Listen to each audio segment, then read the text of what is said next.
October 14, 1943. Somewhere over Schweinfurt, Germany, the sky is burning. Hundreds of American B-17s are clawing through flak and fighter swarms, their silver wings slashed by contrails and cannon bursts. Inside each bomber, engines scream at full throttle, the droning sound of survival. Then, slicing through the chaos, a formation of P-47 Thunderbolts dives in, huge, round-nosed beasts of polished metal and rage. They are late to the fight, struggling to keep up. The bombers are already bleeding across the horizon. The escort fighters cannot match the Luftwaffe's speed. And in that moment, deep in the smoke-choked clouds over Germany, the U.S. Army Air Forces realize something devastating. Their planes are too slow to win the war in the air. In Washington, engineers gather around drafting tables, their faces hollow from sleepless nights. They have the engines, magnificent roaring radial monsters capable of 2,000 horsepower, but the propellers, the very devices meant to harness that fury, are failing them. Traditional blades, designed before the war, shatter or stall under the stress of high-altitude speeds. Above 400 miles per hour, air itself becomes an enemy. The prop tips go supersonic, creating shock waves that tear away lift and twist the blades into screaming inefficiency. It is physics laughing at human ambition. Among those who refuse to laugh is a quiet, meticulous engineer named Frank W. Caldwell. Working for Hamilton Standard in Connecticut, Caldwell has spent years obsessing over the mysteries of airflow. His colleagues call him the propeller prophet. He studies photographs of spinning blades, the blurs of motion frozen by high-speed cameras, searching for patterns invisible to the naked eye. He believes that the key to speed lies not in the engine, but in how it breathes through its propeller. At the dawn of 1943, while pilots die over Europe, Caldwell's team sketches what others call madness: a variable pitch, high efficiency, hollow steel propeller capable of bending through the air like a living wing. The idea defies convention. Wooden props have served since the Wright brothers. Metal props are rigid, stable, proven. Caldwell wants a blade that changes shape mid-flight, adjusting its pitch automatically through a hydraulic mechanism linked to the engine's RPMs. In theory, it will deliver constant speed at any altitude. In practice, it might explode. The military is skeptical. Test pilots call it Caldwell's whirligig. But desperate times crush old doubts. The first prototypes are fitted onto a P-47D Thunderbolt at Wright Field in Ohio. When the engine ignites, the ground shakes. The pilot taxis down the runway, throttles up, and the propeller sings a smooth rising howl instead of the usual growl. The plane lifts faster, climbs steeper. At 20,000 feet, the test pilot pushes full power and watches the airspeed climb beyond anything recorded before. 98 miles per hour faster than the same aircraft with its old prop. The impossible design has worked. News of the breakthrough travels through the Army Air Forces like wildfire. Hamilton Standard's factory in East Hartford goes to round-the-clock production. Women in coveralls rivet the hollow steel shells. Machinists cut precision gears thinner than a fingernail. The constant speed unit, Caldwell's heart of genius, requires 180 separate parts, each aligned within thousandths of an inch. If one valve fails, the entire system could seize. Yet under the hands of American workers, it performs flawlessly. By summer 1944, over 100,000 units roll off the lines. Meanwhile, across the Atlantic, the Luftwaffe's pilots begin to notice something terrifying. The Thunderbolts they once outran now dive faster than their Messerschmitts can follow. Over France, Mustangs equipped with the same variable pitch propellers sweep in from impossible angles, their engines roaring but never over-revving. German radio intercepts call them ghost fighters, machines that seem to accelerate forever. The secret lies not in horsepower but in harmony. Engine and propeller locked in perfect mechanical symphony. Caldwell's propeller turns energy into precision. Each blade, made of hollow steel with a solid root, flexes subtly at the tip, reducing drag.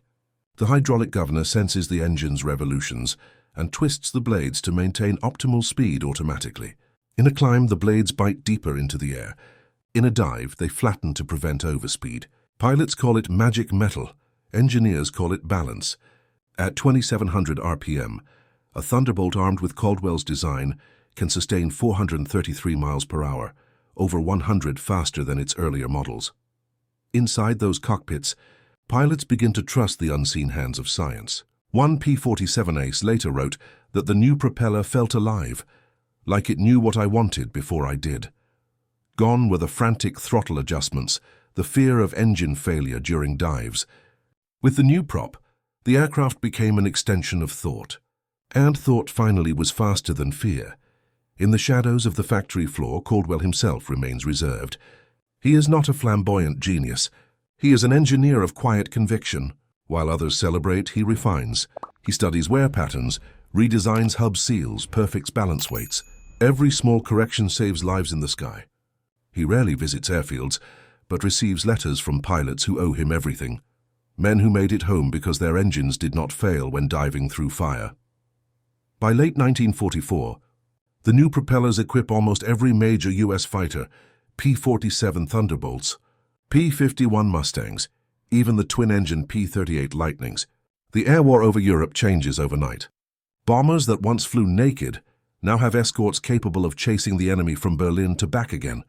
The Luftwaffe, stretched thin, bleeds itself dry against opponents that climb higher and strike harder. Caldwell's design has quietly altered the balance of the sky. In one mission over the Ardennes, American pilots engage FW-190s at near supersonic dives. The Germans peel away, unable to match the pursuit. When the pilots land, their aircraft crews inspect the blades. Unbent, unburned, perfect. One mechanic whispers, "We've beaten physics." But technology in war is never just about machines. It is about belief. For every engineer hunched over blueprints, there are hundreds of workers, machinists, and test pilots risking everything for a concept. Hamilton Standard's plant employs nearly 10,000 people, most of them women. They polish, calibrate, and test propellers that will soon spin above foreign skies. The engineers send back reports to factories, notes on vibrations, fluid leaks, temperature fluctuations. Each improvement shaves seconds off takeoff time, miles off climb distance. It is a war of inches measured in revolutions per minute. Caldwell's creation embodies the strange poetry of American innovation during total war, an alliance of science and sweat, theory and dirt. His propeller doesn't roar like a weapon, it whispers efficiency. Its genius lies in subtlety, the ability to turn brute force into smooth acceleration. By the time the Allies crossed the Rhine, Caldwell's impossible design has become standard issue. Not just an invention, but a doctrine. Fighter tactics evolve around it. High-speed slashing attacks replace turning duels. Pilots exploit dives that were once suicidal. The edge in the sky belongs to those who can master precision. And yet, behind every victory report, every photograph of a Mustang banking through sunlight, stands a man who once stared at a spinning blur and asked why air resisted us. Frank Caldwell had answered that question with steel, oil, and imagination. His propeller did not just add 100 miles per hour. It changed how flight itself was understood. Still, even as the war thundered toward its end, the full scope of his revolution was not yet clear. The new blades hinted at a future beyond propellers, toward a different kind of power waiting just beyond the horizon, one that would render even Caldwell's miracle obsolete. But before that future arrived, the skies belonged to him. And the men who flew through them owed their lives to an engineer who dared to make the impossible spin. The revolution in the air had begun quietly, in laboratories and wind tunnels across America, long before the jets came roaring. By 1945, Frank Caldwell's variable pitch propeller had turned from a desperate experiment into the beating heart of Allied air power. Every spinning blade over Europe told the same story: precision, endurance, and control. But its impact reached far beyond the battlefield. It transformed the psychology of flight itself. Pilots who once fought against their machines now flew with them. Instructors at bases from Duxford to Debden taught cadets that the propeller is your partner. Manuals rewritten by Air Technical Command described the new constant speed units as the mechanical mind of the aircraft. The phrase spread through squadrons. For a generation of aviators, trust in the unseen. The fluid governor inside the hub, the gears balancing torque, became a symbol of progress. Behind this quiet confidence stood a vast industrial orchestra. At Hamilton Standard, the hum of production never stopped. Hydraulic specialists fine-tuned valves to withstand freezing at 30,000 feet. Metallurgists tested hollow steel blades for resonance, searching for the precise curve that balanced strength and flexibility. The U.S. Navy's Bureau of Aeronautics sent teams to evaluate vibration harmonics. The Army Air Forces demanded faster output. By late 1944, American factories were producing nearly one propeller every 10 minutes. Each one was a symphony of engineering, a seamless collaboration between machinists, draftsmen, and field engineers who never saw the front lines but carried its weight in every calculation. As combat units adapted, strategy evolved. With their new propellers, P-51 Mustangs escorted bombers all the way to Berlin and back, missions once deemed suicidal. Pilots discovered they could dive steeper, climb higher and throttle harder without shattering their engines. The Luftwaffe's advantage in speed vanished overnight. German pilots wrote in diaries of American planes that rise like arrows and vanish like smoke. The constant speed propeller, coupled with the Merlin engine, made the Mustang the perfect predator. Calm at low throttle, furious at full bore, the impact on morale was immediate. Crews who had once watched helplessly as bombers burned now returned home to England with all their ships intact. Commanders credited Caldwell's design as much as any weapon. It had extended the reach of Allied air power by hundreds of miles, compressing the Luftwaffe's world into shrinking pockets of sky. The air war was no longer about courage alone. It was about who could better master the mathematics of motion. Meanwhile, in Germany, engineers studied captured Allied aircraft in disbelief.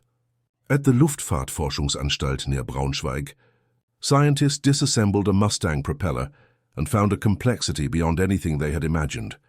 Precision oil channels, centrifugal governors, balancing weights aligned to microns. One engineer reportedly muttered, "It is more alive than a machine should be." For a nation that had prided itself on mechanical superiority, the revelation was humbling. Caldwell, still in his modest Connecticut office, followed every report. He was not a celebrity. His name appeared only in technical briefings and patent filings.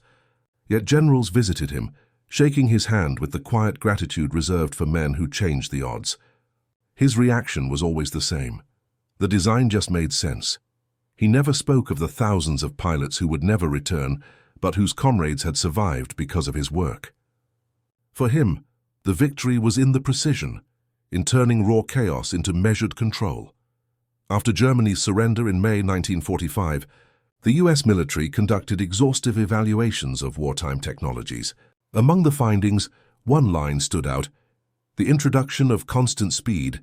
Variable pitch propellers contributed directly to a measurable increase of over 100 MPH in combat aircraft performance, effectively redefining fighter escort capability. It was the bureaucratic phrasing of a miracle, yet Caldwell's achievement was not merely mechanical, it was philosophical. He had proven that innovation under pressure was not born from bold gestures but from disciplined curiosity. The propeller, that simple spinning blade that mankind had relied on since Kitty Hawk, had reached its pinnacle. Engineers realized they had pushed propeller technology to its physical limit. At the blade tips, air neared the speed of sound. Beyond that boundary waited a new frontier, jet propulsion. And as 1945 dawned, whispers of that next era already filled the hangars. Caldwell's work became the stepping stone. The same principles of variable pitch and airflow control guided the design of early jet compressor blades. Engineers who had once studied his hydraulic governors now adapted them to regulate turbine speeds. The lineage of invention was clear, from wood to steel to fire. But the human side of his legacy lived elsewhere, in the memories of the pilots who trusted those whirring discs of metal to carry them home.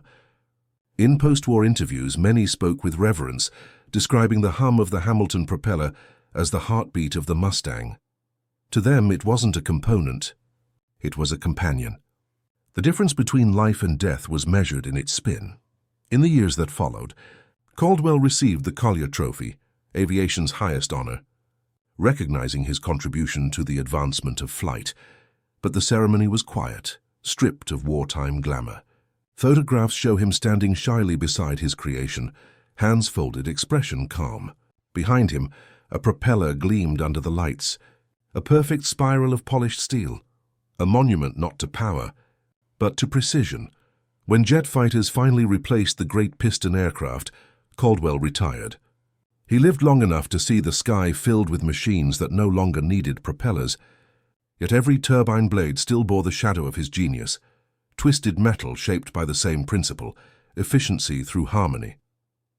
His old colleagues at Hamilton Standard said that even in the age of jets they still heard his voice. Don't fight the air. Work with it. Decades later, when historians traced how America achieved aerial supremacy, they found that it wasn't just engines or bombs that turned the tide. It was minds like Caldwell's, methodical, invisible, relentless. The 100 miles per hour his design gave to fighters was not a number. It was a statement of will, that in the face of war's brutality, precision could still be beautiful, and beauty could still be deadly. And so the legacy of Frank Caldwell endures, not in monuments or medals, but in every whisper of a blade cutting through wind, every echo of craftsmanship born from necessity. His invention taught the world that progress is rarely loud. It hums steadily, like a propeller spinning at perfect pitch, unseen, unstoppable, the quiet sound of victory. When the war finally ended, the skies above Europe were no longer blackened with contrails. The Thunderbolts and Mustangs that once roared in formation sat idle on airfields littered with oil drums and silence. But the true legacy of Frank Caldwell's propeller continued to hum in the hearts of the men and machines it had saved. The engineers called it a technological threshold, but to the pilots, it was something simpler, the moment when flight itself stopped fighting nature and began mastering it. Across the Atlantic, factories once deafened by production slowed to a quiet rhythm. Hamilton Standard's massive East Hartford plant shifted from wartime urgency to peacetime precision. Workers who had built blades for war now built them for transport planes and commercial aircraft. Caldwell visited the assembly lines one last time in 1946. He walked among rows of shining metal blades, fingertips grazing the cold steel, watching as young technicians balanced each propeller with delicate weights. He said little, but in his silence there was something close to reverence, an understanding that these blades had carried not just planes, but history itself. In the Pentagon's post-war analysis, his design was named among the 5 most significant technical innovations of the air war. Alongside radar, the Norden bomb sight, the proximity fuse, and jet propulsion. It had, in their words, redefined the limits of mechanical flight. But the true power of Caldwell's invention was psychological. It had proven to the world, and to America itself, that engineering could outthink fear. When war demanded speed that physics forbade, one engineer had simply refused to accept the word impossible. For the U.S. Army Air Forces, now evolving into the independent U.S. Air Force, the lessons of Caldwell's propeller went far beyond mechanics. Strategists studying post-war doctrine realized that control, not sheer power, had decided the air war. Aircraft that could maintain steady speed, climb smoothly, and coordinate effortlessly had dominated. From that realization came a new philosophy of air combat: precision over volume, coordination over chaos. In this sense, Caldwell's propeller had not only changed machines, it had changed minds. The same concept of variable efficiency soon echoed across all branches of military technology. Naval engineers adopted similar principles for ship propellers, improving maneuverability in destroyers. Armored divisions experimented with variable transmission systems modeled on the constant speed concept. Even early missile programs drew upon the same control logic, continuous adjustment toward optimal performance. The ripple of one engineer's idea became a wave that reshaped how America approached every form of motion, in air, on land, and at sea. Yet in the broader story of post-war innovation, Caldwell's creation risked being forgotten. Jet engines stole the headlines, their thunder drowning the quiet hum of propellers. The world wanted spectacle, not subtlety. But within aerospace circles, engineers still spoke his name with respect. They understood that jet turbines were merely the next step in the same quest, to tame airflow with intelligence rather than brute force. Caldwell's hydraulic governor, that small spinning heart of logic, was the ancestor of every computer-controlled engine that would follow. Meanwhile, the men who had flown with his invention grew old. Some returned home to farms, others to factories. When they gathered at reunions, they still spoke of that prop as if it were an old comrade. They remembered how their Mustangs had purred in dives where older planes screamed, how their Thunderbolts no longer shook apart in climbs. One pilot described it simply: It made the plane feel alive, like it wanted to fight. They wrote letters to Hamilton Standard, thanking engineers they had never met.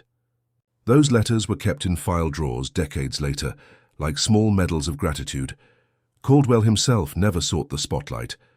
He continued consulting, helping adapt his variable pitch systems for post-war transport planes, like the Lockheed Constellation and the Douglas DC-6.